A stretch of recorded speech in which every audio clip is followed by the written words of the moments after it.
Este es una imagen de un santo o una santa, ¿verdad que sí? Pero ese santo o esa santa cumplió con el trabajo que hizo aquí y por eso está allá arriba en el cielo. ¿Qué debemos de seguir? El ejemplo de vida de esa persona. Amén. Pero esa persona no es la que hace el milagro. No está en sus manos nuestra salvación. La salvación nuestra está en las manos de nuestro Señor Jesucristo. Amén. Que fue el que vino a morir por mí y por ti. Amén. Amén. Ninguno de esos santos murieron por nosotros. Sí murieron muchos, fueron martirizados por su fe.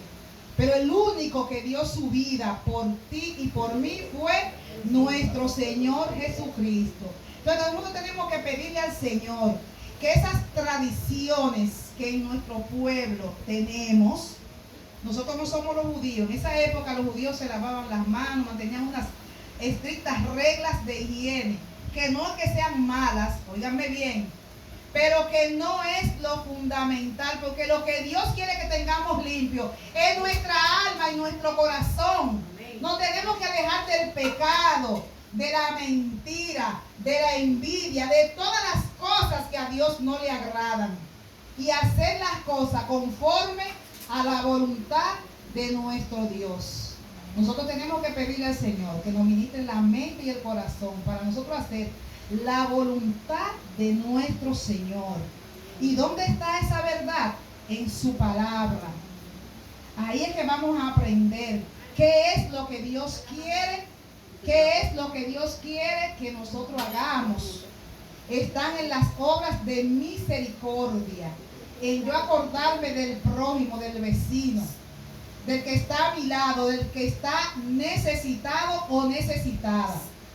Si nosotros lo que queremos vivir solamente una fe por tradición, eso no nos va a llevar nosotros al cielo. Al contrario, nos va a llevar al infierno. Nosotros estamos para hacer la voluntad de Dios. Tenemos que pedirle a Dios, Señor, ¿qué es tu voluntad en mi vida? Las cosas tradicionales tenemos que verla desde un punto de vista, tradiciones, cultura, pero eso nos lleva a Jesucristo, porque si no nos lleva a Jesucristo tenemos que romper con eso. Amén. Romper con esa tradición y con esa cultura que muchas veces por ignorancia de nuestros antepasados han transmitido de generación en generación.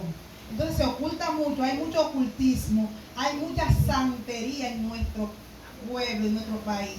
¿Y qué pasa? En la iglesia sí son santos de la iglesia católica, pero detrás de esos santos de la iglesia católica se ocultan otras cosas, porque cuando este continente fue descubierto por los españoles, trajeron también los africanos, y ellos astutamente en las imágenes de los santos de la iglesia católica se identificaron una serie de deidades, que si comenzamos a hablar de eso, no terminamos hoy. Por ejemplo, a San Carlos, ¿sabe cómo le dicen? Candelo. Ustedes no lo han escuchado eso, ¿verdad que sí? Se habla ahí de las 21 divisiones de Santa Marta, de una serie de santos y santas que realmente fueron santos y santas de nuestra iglesia, pero que ellos lo tomaron con sus tradiciones, con su vudú y sus cosas, entonces le pusieron esos nombres. Entonces ahí es que viene lo de la santería, lo del vudú, de toda esa mezcla de cosas que nos quieren hacer creer que eso es bueno, pero eso no es bueno nada. Te hablan te habla de Dios y no es de Dios que te están hablando, están ocultando cosas que son muy, muy peligrosas. Y nosotros muchas veces por ignorancia caemos en eso, por tradición, porque en mi familia iban donde esa persona que supuestamente era un curioso, un curandero, y a mí me llevaron pequeña donde un curioso cosa, y mi familia era una gente que visitaba la iglesia. De hecho ellos fue que me inculcaron la fe, pero hay un doble sentido. Entonces tenemos que pedirle a Dios que nos ministre la mente y el corazón para que a nosotros se nos abran los ojos. Amén. También aquí nos habla de que tenemos que honrar a nuestro padre y a nuestra madre.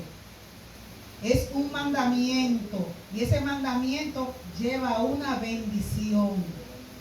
El que honra a su padre y a su madre tendrá larga vida sobre la tierra y tendrá grandes bendiciones. Amén. Amén. Expía sus culpas y el Señor lo tomará en cuenta.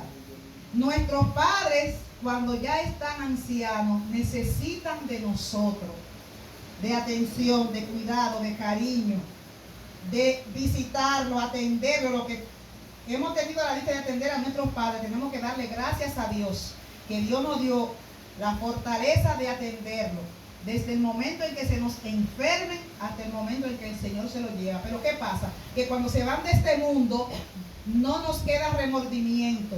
Lloramos su partida, pero no nos queda remordimiento porque hemos cumplido con lo que Dios nos manda. También habla de la ofrenda. No es posible que tenemos que ofrendar en la iglesia. ¿Cómo es posible que yo tenga a mi madre en cama y yo tenga que ofrendar en la iglesia y yo, en vez de comprarle el medicamento a mi mamá, yo lleve ese dinero a la iglesia? ¿Ustedes creen que Dios va a ver eso con buenos ojos? No. Por supuesto que no. Ahora bien, Dios bendice al dador alegre. Pero hay una cosa, que ese mandamiento, eso que Dios nos manda, a honrar a nuestro padre, a nuestra madre, eso no tiene ningún tipo de negociación. A nuestros padres tenemos que honrarlos. Amén. Todo el que tenga a su padre y su madre vivo, que le dé la gloria y la honra a Dios. Y que se ocupe y se preocupe por ello. No sé por qué razón el Señor me está hablando de esto. Le voy a decir algo. Mi madre duró 8 años en cama. Y yo le dije al sacerdote, bueno, mi mamá está en cama. El sacerdote me dijo a mí, esa es tu iglesia. Yo iba a la iglesia cuando mi hermana podía atender a mi mamá ese domingo. Yo dejé de ir a la iglesia yo duré 8 años que yo solamente iba a la iglesia cuando mi hermana estaba de vacaciones, porque mi hermana era maestra y trabajaba los domingos. Eso es lo primero que usted tiene que hacer es atender a su madre o a su padre. Amén. Ese mandamiento, eso no tiene ningún tipo de negociación. Amén. Los hijos que honran a su padre y a su madre, el Señor le tiene una hermosa promesa. Y nosotros tenemos que honrar a nuestros padres, a nuestra madre, a nuestros abuelos. Y ayudar a cualquier persona, no importa el rango que esa persona tenga, porque Dios es eso que nos manda, a ayudarnos los unos y los otros. Y si hemos fallado, debemos de pedirle perdón. Si le hemos hecho algún daño, pedirle perdón. Porque perdonar es sanar. Y aún estamos a tiempo. Mientras nuestros padres están sobre la tierra, estamos a tiempo. Difícil es ya cuando ellos ya se hayan ido de este mundo. Amén. Nosotros estamos llamados a practicar las obras de misericordia. Nosotros no nos podemos llevar de la tradición. Nosotros tenemos que practicar el amor, que es lo que Jesucristo nos ha mandado. Y ese amor, donde primero se tiene que reflejar, es en nuestros hogares. Nosotros no podemos ser, señores, como mucha gente por ahí. Ay, Dios mío, en la iglesia somos unos santos. La grupo de oración, eso es mucho Espíritu Santo y mucho. Y en la casa, con nuestros vecinos, con lo que nos hacen la guerra, ¿cómo somos? ¿Cómo nos llevamos? Tenemos que revisarnos. ¿Qué ejemplo nosotros estamos dando de que el amor de Dios real y efectivamente está en nuestro corazón?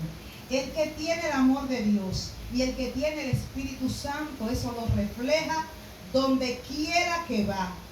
Usted no tiene que andar por ahí con una Biblia, con un desodorante debajo del brazo, porque su acción habla solo y sola. Amén. El único que vino a dividir es Satanás. Usted se tiene que llevar bien con todo el mundo. Amén. Aún usted no esté de acuerdo con lo que esa persona haga, pero usted lo tiene que ver. Si está haciendo las cosas que no son correctas, Señor, libéralo. Te lo pongo en tus manos, ayúdalo. Pero no se le niega ni un saludo, ni un favor, ni mucho menos el amor de Dios. Amén. Amén. Que el Señor en esta tarde nos ayude a amarnos los unos a los otros, sabiendo que ninguno somos monedita de oro, y ni aún el oro, porque hay gente que no le gusta el oro. Y todos somos, miren, diferentes, porque yo tengo 5 dedos y esta mano y esta es totalmente diferente. Amén. Ahora bien, Dios nos ama así, tal y como somos. Procuremos que ese amor de Dios viva en nosotros y nosotros ser el reflejo y testigos fieles de su amor. Amén. Amén. ¿De quién es la gloria?